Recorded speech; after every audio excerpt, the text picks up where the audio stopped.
Democracy 2020 now. Florida election officials say the state's long-standing Democratic advantage in voter registrations is now less than 185,000. Politico reports the president's Florida campaign has produced a concerted drive to register voters there. This comes as Democrats in the state privately complain about pressure from the Biden campaign to avoid door-to-door canvassing or holding voter registration drives because of the coronavirus. Tonight, correspondent Mark Meredith reports from Cincinnati on the door-to-door strategy. Michael Logue is a Trump supporter on a mission. It's a call to action to vote. Logue is one of dozens of volunteers in Ohio going door to door trying to convince undecided voters to re-elect the president. You're targeting those voters that are in the middle of the road. They have not made up their mind. They're undecided. You're wanting to let them know that their vote counts. It absolutely does.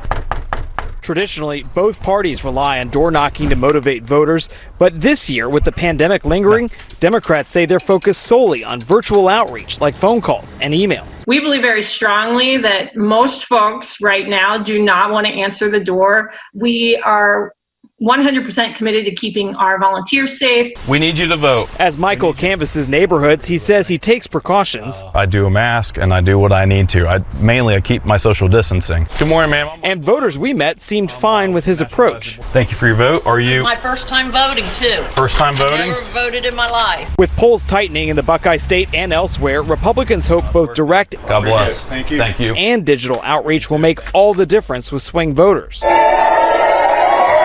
RNC Chairwoman Ronna McDaniel visited Ohio to thank volunteers in person, reminding them there's no one-size-fits-all approach to pandemic campaigning. We really know that the best way to change a vote and to have that conversation is neighbor to neighbor. So it's not paid walkers, it's volunteers walking in their own neighborhoods, talking to people they know. Democrats insist their decision not to door knock will show voters they're putting people's health over politics. But Logue says he thinks Democrats are making a huge miscalculation and will be surprised how many voters wanted to hear from someone in person. People are grateful and happy to see you.